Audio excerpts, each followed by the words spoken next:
ಈ ಬ್ಯಾಗಿಂದ ಈ ಅಣ್ಣಂಗೆ ಇವತ್ತು ಟ್ಯಾಂಕ್ಸ್ ಅಂತ ಹೇಳೋ ಭಾಗ್ಯ ಸಿಕ್ತು. ಹಾಗೆ ಮೆಜೆಸ್ಟಿಕಲ್ಲಿ ಒಂದು ಹುಡುಗನಿಂದೆ ಕಳ್ಳ ಅಂತ ಅಂಕಲ್ ಓಡ್ತಾ ಇದ್ರು. ಹಾಯ್ ಹಲೋ ನಮಸ್ತೆ ಫ್ರೆಂಡ್ಸ್. ಈ ಕತ್ಲಲ್ಲಿ ಪೇಷಂಟ್ ಥರ ರೆಡಿ ಆಗಿಬಿಟ್ಟು ಎಲ್ಲಿಗೆ ಹೋಗ್ತದಾನೆ ಅಂತ ಅನ್ಕೊತಿದ್ದೀರಾ? ಇವತ್ತು ನಮ್ಮ ಕೊಲಿಗ್ ಒಬ್ರದ್ದು ಮದುವೆ ಇತ್ತು, ಹಂಗಾಗಿ ಮಂಡ್ಯಕ್ಕೆ ಹೋಗ್ಬೇಕು ಅಂತ ನಾನು ಜರ್ನಿ ಸ್ಟಾರ್ಟ್ ಮಾಡಿದ್ದೀನಿ. ಕಾದು ಸಾಕಾಗಿ ಬಂದ್ ಬಸ್ನ ಹತ್ಬಿಟ್ಟು ಟಿಕೆಟ್ ತಗೊಂಡೆ. ಹಾಗೆ ಆಂದೇವೆ ಅದೇ ಬಸ್ಸಿಗೆ ಫ್ರೆಂಡ್ಸ್ಗಳನ್ನು ಹೊತ್ತಿಸ್ಕೊಂಡು ಬೆಂದಕಾಳೂರಿನ ಹೃದಯ ಭಾಗ ಆದಂಥ ಮೆಜೆಸ್ಟಿಕ್ ಬಂದು ಇಳ್ಕೊಂಡ್ವಿ. ಹಾಗೆ ಮೆಜೆಸ್ಟಿಕಲ್ಲಿ ನಮ್ಮದು ಒಂದು ಗ್ರೂಪ್ ವಿಡಿಯೋ ಇರಲಿ ಅಂತ ವಿಡಿಯೋ ಮಾಡ್ಕೊಂಡು ಮುಂದೆ ಹೋದರೆ ನಮಗೋಸ್ಕರನೇ ವೆಯ್ಟಿಂಗಲ್ಲಿದ್ದಂತಹ ನಮ್ಮ ಆಲೇಶ್ ಅವರು ಟಿಕೆಟ್ ತೊಗೊಂಡು ರೆಡಿಯಾಗಿ ನಿಂತಿದ್ರು. ಟ್ರೈನಿಗೆ ಇನ್ನು 10 ನಿಮಿಷ ಇದೆ ಅಂತ ನಾವೆಲ್ಲರೂ ಓಡೋಗ್ತಾ ಇದ್ದೆ. ರಾಕೇಶ್ ಅವರು ಓಡ್ತಾ ಇದ್ದು ಸೀನ್ ಯಾವ ಥರ ಬಂತು ಅಂದರೆ, ರಾಕೇಶ್ ಅವರು ಮೊಬೈಲ್ ಕತ್ಕೊಂಡು ಓಡ್ತಾ ಇದ್ದಾರೆ, ಅವರು ಫಾಲೋ ಮಾಡ್ಕೊಂಡು ಅಂಕಲ್ ಓಡ್ತಾ ಇದ್ದಾರೆ ಅನ್ನೋ ಥರ ಇತ್ತು. ಅಷ್ಟೆಲ್ಲ ಫಾಸ್ಟಾಗಿ ಓಡ್ ಬಂದರೆ ಅರ್ಧ ಗಂಟೆ ಟ್ರೈನ್ ಲೇಟು ಅಂತ ಆವಾಗ ಆ್ಯಪಲ್ಲಿ ತೋರಿಸ್ತಾ ಇದೆ. ಇವತ್ತಿನ ಜಾತಕದಲ್ಲಿ ನಾನು ಎತ್ತರದಲ್ಲಿ ಇರ್ತೀನಿ ಅಂತ ಓದಿದ್ದೆ, ಆದರೆ ಈ ಥರ ಮೇಲ್ ಕೂಡ್ತೀನಿ ಅಂತ ಗೊತ್ತಿರಲಿಲ್ಲ. ಮಲಗಿರೋರ್ನ ಎದಲ್ಸಿ ಸೀಟ್ ಮಾಡ್ಕೊಳ್ರಪ್ಪ ಅಂದರೆ ಇಲ್ಲ, ನಾವು ಅವ್ರನ್ನ ಡಿಸ್ಟರ್ಬ್ ಮಾಡಲ್ಲ ಅಂತ ನಮ್ಮ ಹುಡುಗರು ಕೆಳಗೆ ನಿಂತ್ಕೊಂಡಿದ್ರು. ಕಣ್ಬಿಟ್ಟು ನೋಡಿದ್ರೆ 2 ಪಾದಗಳು ಪ್ರತ್ಯಕ್ಷ ಆಗ್ಬಿಟ್ಟಿದ್ದಾವೆ. ಯಾರ್ದಪ್ಪ ಅದು ಅಂತ ನೋಡಿದ್ರೆ ನಮ್ಮ ರಾಕೇಶ್ ಅವ್ರದ್ದು.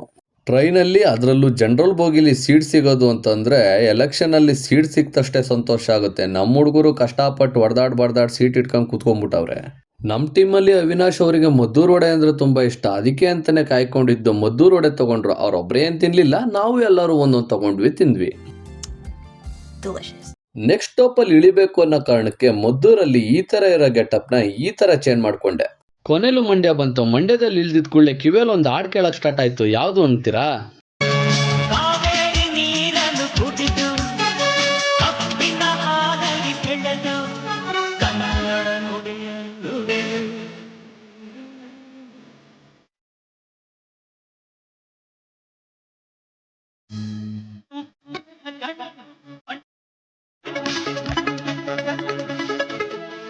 ರೈಲ್ವೆ ಸ್ಟೇಷನ್ ಸಿಕ್ತಂತ ಆಟೋ ಬಿಟ್ಬಿಟ್ಟು ನಡೀತಾ ಚಾರ್ಜ್ ಕಮ್ಮಿ ಆಗುತ್ತೆ ಅಂತ ಅಂದ್ರು ಅಂತ ಮಂಡ್ಯ ರೈಲ್ವೆ ಸ್ಟೇಷನ್ ಇಂದ ರೂಟ್ ಗೊತ್ತಿಲ್ಲದಲ್ಲೇ ಸಂದಿಗುಂದಿಲೆಲ್ಲ ಹೋಗ್ಬಿಟ್ಟು ಅಂತೂ ಇಂತೂ ಬಸ್ ಸ್ಟ್ಯಾಂಡಿಗೆ ಬಂದು ತಲುಪಿದ್ವಿ.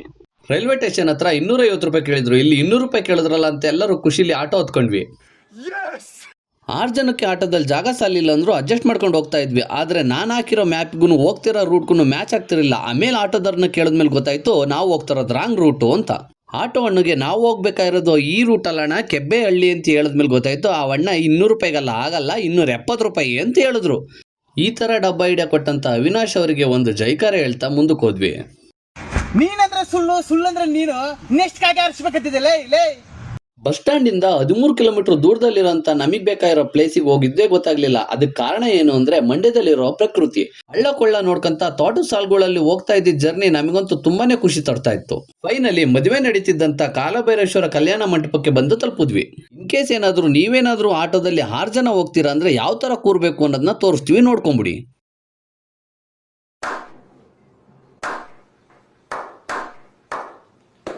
ತನಕ ಯಾರ ಮದುವೆಗೆ ಬಂದಿದ್ವಿ ಅಂತಾನೆ ಹೇಳಿರ್ಲಿಲ್ಲ ಅಲ್ವಾ?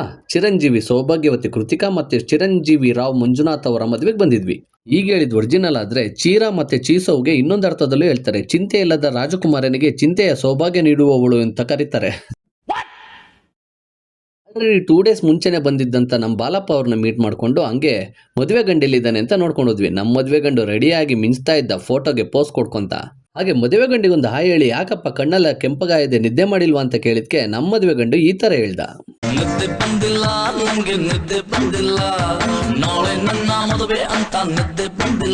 ಏನ್ ಮಿಸ್ ಮಾಡ್ಕೊಂಡ್ರು, ತಿನ್ನೋದು ಉಣ್ಣೋದು ಮಿಸ್ ಮಾಡ್ಕೊಂಬಾರ್ದು ಅಂತ ನೆಕ್ಸ್ಟ್ ಹೋಗಿದ್ದೆ ಊಟದಾಲ್ ಕಡೆ. ಟಿಫನಿ ಕುತ್ಕೊಂಡಿದ್ದೀಯಾ ಬಾಳೆದಲ್ಲಿ ಹಾಕ್ಸ್ಕೊಂಡಿದ್ದೀಯಾ? ಟಿಫನಿಗೆ ಅಂತ ಕೇಸರಿಬಾತ್, ಖಾರ pongal, chutney and uppittu. Actually uppittu ಅಂದ್ರೆ ನನಗೆ ಇಷ್ಟ ಪಡಲ್ಲ, ಆದ್ರೂ ಮದುವೆ ಮನೇಲಿ ಮಾಡಿದ ಉಪ್ಪಿಟ್ಟು ನನಗೆ ತುಂಬಾನೇ ಇಷ್ಟ ಆಯ್ತು.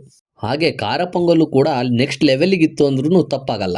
ನಮ್ಮ ಕಂಪ್ನಿಯ ಎಲ್ಲ ಕೊಲೀಗ್ಸು ಒಂದೇ ಕಡೆ ಕೂತ್ಕೊಂಡಿದ್ವಿ, ಅದೊಂದು ಖುಷಿ ತಂತು. ಹಂಗಾಗಿ ಅವ್ರದ್ದು ಒಂದು ವಿಡಿಯೋ ಇರಲಿ ಅಂತ ವಿಡಿಯೋ ಮಾಡ್ಕೊಂಡಿದ್ದೀನಿ. ಹಾಗೆ ನಮ್ಮ ವಿಡಿಯೋ ಮಿಸ್ ಆಗಬಾರ್ದಲ್ಲ, ಹಂಗಾಗಿ ನಮ್ಮ ವಿಡಿಯೋನೂ ಮಾಡ್ಕೊಂಡಿದ್ದೀನಿ.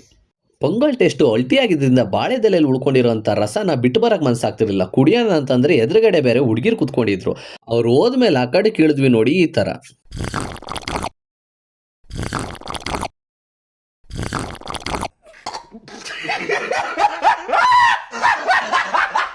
ತೆಂಗಿನ ಮರದ ತೋಟದ ನಡುವೆ ಈ ಚೌಟ್ರಿ ಕಟ್ಟಿದ್ದಾರೆ. ಹಾಗೆ ಅಲ್ಲೊಂದು ಕಾಲಭೈರೇಶ್ವರ ಟೆಂಪಲ್ ಕೂಡ ಇದೆ.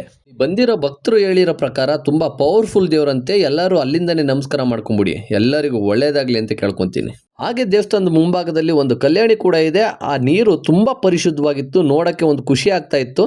ಮದುವೆ ಮೂಮೆಂಟ್ ಅಲ್ಲಿ ವಾಲ್ಗದಾರ್ ಬಡಿಯುವಂತ ಸೌಂಡ್ ಕೇಳೋದು ಅಂದ್ರೇನೆ ತುಂಬಾ ಖುಷಿ ತರುತ್ತೆ. ನಿಮಗೂ ಖುಷಿ ಆಗುತ್ತೆ ಅಂತ ಅನ್ಕೊಂತೀನಿ, ಕೇಳಿ.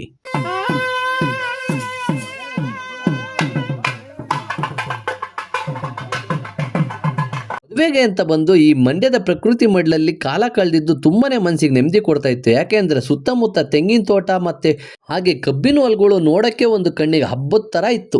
ನೇಚರ್ ಟೂರ್ ನೋಡ್ಕೊಂಡಾದ್ಮೇಲೆ ಮದುವೆ ಮನೆಗೆ ಬಂದು ಹುಡುಗ ಹುಡುಗಿ ನೋಡ್ಕೊಂಡ್ ಕೂತಿದ್ವಿ. ಅದೇ ಟೈಮಿಗೆ ನಮ್ಗೊಂದು ಶಾಕ್ ಆಯ್ತು. ಯಾಕೆ ಅಂತಂದ್ರೆ ಮಾಲೆ ಹಾಕಿದ್ದೀರಾ? ಹೌದು, ಮುನೇಶ್ವರಂಗ್ ಹಾಕಿದ್ದೀನಿ. ಮುನೇಶ್ವರನ್ಗೆಲ್ಲ ಯಾರಾದ್ರೂ ಮಾಲೆ ಹಾಕ್ತಾರಾ? ಆಹಾಹಾ, ಇವೆಲ್ಲ ಚೆನ್ನಾಗಿ ಹೇಳು, ಕಟ್ಕೋತೀನಿ ಅಂತ ಮಾತ್ರ ಹೇಳ್ಬೇಡ. ಅದೆಲ್ಲ ನಾ ಹೇಳಲ್ಲಪ್ಪ.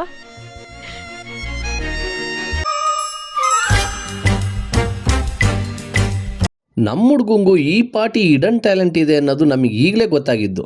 ಹಾಗೆ ಹುಡುಗ ಹುಡುಗಿಗೂ ವಿಶ್ ಮಾಡಿಬಿಟ್ಟು ಫೋಟೋಕ್ಕೊಂದು ಪೋಸ್ ಕೊಡೋಣ ಅಂತ ನಿಂತ್ಕೊಂಡ್ವಿ. ಎಲ್ಲರೂ ಸೂರ್ಯವಂಶದವರು ಅಂತಿದ್ರು. ಯಾಕಂಗಂತಾರೆ ಅಂತ ಅನ್ಕೊಂಡ್ರ, ಸೂರ್ಯವಂಶ ಕುಟುಂಬದಲ್ಲಿ ಇಷ್ಟೇ ಇರೋರು ಅನ್ನೋ ಸೀನಿಗೆ ಒಂದು ರೀಲ್ಸ್ ಮಾಡಿದ್ವಿ. ಅವತ್ತಿಂದ ನಮ್ಮನ್ನೆಲ್ಲರೂ ಸೂರ್ಯವಂಶ ಕುಟುಂಬದವರು ಅಂತ ಕರೀತಾರೆ. 100 ಕಾಲ ಈ ನವ ಜೋಡಿಗಳು ಸಂತೋಷವಾಗಿರ್ಲಿ ಅಂತ ವಿಶ್ ಮಾಡ್ತಾ ನೆಕ್ಸ್ಟ್ ಊಟದಾಲಿಗೆ ಅಂತ ಹೊರಟ್ವಿ. ಬಾಳೆದಲ್ಲೇ ನೋಡಿದ್ರೆ ಚಿಕ್ಕದಿರೋದು ಕೊಟ್ರು ಪರವಾಗಿಲ್ಲ, ಜಾಸ್ತಿ ಹೊಡಿಬೇಕು ಅಂತ ಡಿಸೈಡ್ ಆದೆ. ಪಾಯಸ, ಉಪ್ಪು, ಕೋಸಂಬರಿ ಪಲ್ಯ, ಒಂಥರ ಸ್ವೀಟು, ಅನ್ನ ಸಾರು, ರಸಂ ಮತ್ತೆ ಮೊಸರು. ಊಟದ ಮೆನು ಸಿಂಪಲ್ ಆಗಿದ್ರು ಟೇಸ್ಟ್ ಮಾತ್ರ ಅದ್ದೂರಿಯಾಗಿತ್ತು. ಮದುವೆಗೆ ಬಂದು ಊಟ ಮಾಡ್ದಲ್ಲೇ ಹೋದ್ರು ಅನ್ನೋ ಡೌಟ್ ಇರಬಾರ್ದು ಅನ್ನೋ ಕಾರಣಕ್ಕೆ ನಮ್ಮ ಫ್ರೆಂಡ್ ಕ್ಲಾರಿಟಿ ಸಿಗ್ಲಿ ಅನ್ನೋ ಕಾರಣಕ್ಕೆ ಒಂದು ವಿಡಿಯೋ ಮಾಡ್ಕೊಂಡ್ವಿ. ಊಟ ಎಲ್ಲ ಮುಗಿದ್ಮೇಲೆ ಕೈ ತೊಳೆದಿದ್ದು ಹೇಳಲಿಲ್ಲ ಅಂದ್ರೆ ಚೆನ್ನಾಗಿರುತ್ತಾ, ಹಂಗಾಗಿ ಕೈ ತೊಳೆದ್ವಿ. ಬಡ್ಡಿ ಮಗನೇ, ಬರಬೇಕಾರೇನೋ ಆಟೋದಲ್ಲಿ ಬಂದ್ವಿ. ಆದ್ರೆ ಚೌಟ್ರಿಯಿಂದ ಬಸ್ ಸ್ಟ್ಯಾಂಡಿಗೆ 1 ಕಿಲೋಮೀಟರ್ ಡಿಸ್ಟೆನ್ಸ್ ಅಲ್ಲಿ ಇತ್ತು. ಹಳ್ಳಿ ದಾರಿಯಿಂದ ಯಾವ ಟ್ರಾನ್ಸ್ಪೋರ್ಟಿಂಗು ಸಿಗ್ಲಿಲ್ಲ, ಹಂಗಾಗಿ ಅಲ್ಲಿಂದ ನಡ್ಕಂತ ಹೋದ್ವಿ. ಫ್ರೆಂಡ್ಸ್ಗಳ ಜೊತೆ ಅಲ್ಟೆ ಹೊಡ್ಕೊಂಡು ಕೆಲ್ಸಕ್ಕೆ ಬರೋದು ಮಾತಾಡ್ಕೊಂಡು ಹಳ್ಳಿ ದಾರಿಯಲ್ಲಿ ನಡ್ಕೊಂಡ್ ಬರ್ತಿದ್ದಿದ್ದೆ ಒಂದು ಖುಷಿ ತರ್ತಾ ಇತ್ತು ಎಲ್ರಿಗೂ. ಆನ್ ದೇ ವೇ ಬರೋ ರೋಡಲ್ಲೇ ಆಲೆ ಮನೆ ಸಿಕ್ತು. ಮಂಡ್ಯ ಅಂದ್ಮೇಲೆ ಆಲೆ ಮನೆ ಅನ್ನೋದು ಕಾಮನ್ನು, ಬಟ್ ಬೆಲ್ಲ ಹೇಗ್ ಮಾಡ್ತಾರೆ ಅನ್ನೋದು ನಮಗೆ ಹೊಸ್ತಲ್ವಾ, ಹಂಗಾಗಿ ನೋಡ್ಕೊಂಡು ಹೋಗೋಣ ಅಂತ ಬಂದ್ವಿ. ಇನ್ ಕೇಸ್ ಬೆಲ್ಲ ಇಷ್ಟಪಡೋರು ಈ ವಿಡಿಯೋನ ಯೂಟ್ಯೂಬ್ ಅಲ್ಲಿ ಸಪರೇಟ್ ಆಗಿ ಅಪ್ಲೋಡ್ ಮಾಡಿರ್ತೀನಿ, ದಯವಿಟ್ಟು ನೋಡಕ್ ಹೋಗ್ಬೇಡಿ. ಯಾಕೆ ಅಂತ ಏನಾದ್ರೂ ಕ್ವಶನ್ ಮಾಡೋದಾದ್ರೆ ಯೂಟ್ಯೂಬಿಗೆ ಹೋಗಿ ನೋಡಿ. ಯಾಕೋ ಆ ರೂಟ್ ಅಲ್ಲಿ ಬಸ್ಗಳನ್ನೇ ಸ್ಟಾಪ್ ಮಾಡ್ತಿರ್ಲಿಲ್ಲ. ಅದೇ ಗ್ಯಾಪ್ ಅಲ್ಲಿ ಒಂದು ರೀಲ್ಸ್ ಮಾಡೋಣ ಅಂತ ರಾಕಿ ನಾನು ರೆಡಿ ಆದ್ವಿ. ಅಂದ್ರೆ ನೋಡಿ, ಇದೆ ಪಟ್ರಿ ಓಕೆ, 2 ಎರ್ಂಬೆಗೆ 2. ನಾವು ರೀಲ್ಸ್ ಮಾಡ್ತಿದ್ರೆ ನಮ್ಮ ಹುಡುಗರು ಒಂದು ಲಗೇಜ್ ಆಟನ್ನ ರೆಡಿ ಮಾಡ್ಕೊಂಡ್ ಬಂದ್ರು. ಕುರಿಗಳು ತುಂಬಾ ತರ ನಮ್ಮನ್ನು ತುಂಬಿಕೊಂಡು ಲಗೇಜ್ ಆಟದಲ್ಲಿ ಒಂದು 20 ಜನ ನಿಂತ್ಕೊಂಡ್ ಬಂದ್ವಿ. ಅದೇ ಗ್ಯಾಪ್ ಅಲ್ಲಿ ಬ್ಯಾಗ್ ಎಲ್ಲಿ ಹೋಯ್ತಪ್ಪ ಅಂತ ಅಂದ್ರೆ ಬಸ್ ಸ್ಟ್ಯಾಂಡ್ ಅಲ್ಲೇ ರೀಲ್ಸ್ ಮಾಡ್ತಾ ಅಲ್ಲೇ ಬಿಟ್ಟು ಬಂದ್ಬಿಟ್ಟಿದೀವಿ. ಅವಿನಾಶ್ ನಾನು ಅರ್ಧದಲ್ಲೇ ಹೇಳ್ಕೊಂಡು ಮಿಕ್ಕಿದರ್ನೆಲ್ಲ ಕಳಿಸ್ಬಿಟ್ಟು ಮತ್ತೆ ಹೋಗಿ ಅನಾಥವಾಗಿ ಬಿದ್ದಿದ್ದ ನನ್ನ ಬ್ಯಾಗ್ ತಗೊಂಡ್ ಬಂದ್ವಿ. ಮೊದಲೇ ಹೇಳ್ದಂಗೆ ಯಾವ ಬಸ್ನು ಸ್ಟಾಪ್ ಮಾಡ್ತಿರ್ಲಿಲ್ಲ, ಹಂಗಾಗಿ ಈ ಅಣ್ಣ 12 ಕಿಲೋಮೀಟರ್ ತಮ್ಮ ಬೈಕಲ್ಲೇ ಕರ್ಕೊಂಡೋಗಿ ಮಂಡ್ಯದವರೆಗೂ ಡ್ರಾಪ್ ಮಾಡಿದ್ರು. ನಮ್ಗಿಂತ ಮೊದಲೇ ನಮ್ಮ ಹುಡುಗರು ತಲುಪ್ತಾರೆ ಅಂದ್ರೆ ನಮ್ಮ ಹುಡುಗರು ಕುಲ್ಕೊಂಡ್ ನಿಧಾನಕ್ಕೆ ಬರ್ತಾ ಇದಾರೆ. ಎಲ್ಲರನ್ನೂ ಓವರ್ಟೇಕ್ ಮಾಡ್ಬಿಟ್ಟು ನಾವೇ ಮೊದಲು ಹೋದ್ವಿ. ಬ್ಯಾಗ್ ಬಿಟ್ಟು ಬಂದಿದ್ದು ಒಂದು ಒಳ್ಳೆ ಕೆಲಸನೇ ಆಯ್ತು. ಯಾಕೆ ಅಂದ್ರೆ ಇಂಥ ಒಳ್ಳೆ ವ್ಯಕ್ತಿನೂ ಇರ್ತಾರೆ ಅನ್ನೋದು ನಮ್ಗೆ ಈಗಲೇ ಗೊತ್ತಾಗಿದ್ದು. ಥ್ಯಾಂಕ್ ಯು ಸರ್, ತುಂಬಾ ಥ್ಯಾಂಕ್ಸ್. ಅಕ್ಕಿ ಮರಳಿ ಗೂಡಿಗೆ ಅನ್ನೋ ತರ ಮಂಡ್ಯದಿಂದ ಬೆಂಗಳೂರಿಗೆ ಪ್ರಯಾಣ ಬಳಸ್ತೀವಿ. ಇದು ಇವತ್ತಿನ ಕತೆ. ಅಷ್ಟೇ. ವಿಡಿಯೋ ಇಷ್ಟ ಆಗಿದ್ರೆ ಒಂದು ಲೈಕ್ ಮಾಡಿ, ಹಾಗೆ ನಿಮ್ಮ ಅನಿಸಿಕೆಗಳನ್ನ ಕಮೆಂಟ್ ಮಾಡಿ, ಹಾಗೆ ಯಾರ್ಯಾರು ಇನ್ನೂ ಸಬ್ಸ್ಕ್ರೈಬ್ ಮಾಡಿಲ್ಲ ಅವರೆಲ್ಲ ಸಬ್ಸ್ಕ್ರೈಬ್ ಮಾಡಿ, ನಿಮ್ಮ ಫ್ರೆಂಡ್ಸಿಗೂ ಶೇರ್ ಮಾಡಿ ಅಂತ ಹೇಳ್ತಾ ಮತ್ತೆ ಮುಂದಿನ ವಿಡಿಯೋದಲ್ಲಿ ಸಿಗ್ತೀನಿ. ನಾನು ನಿಮ್ಮ ಪ್ರೀತಿಯ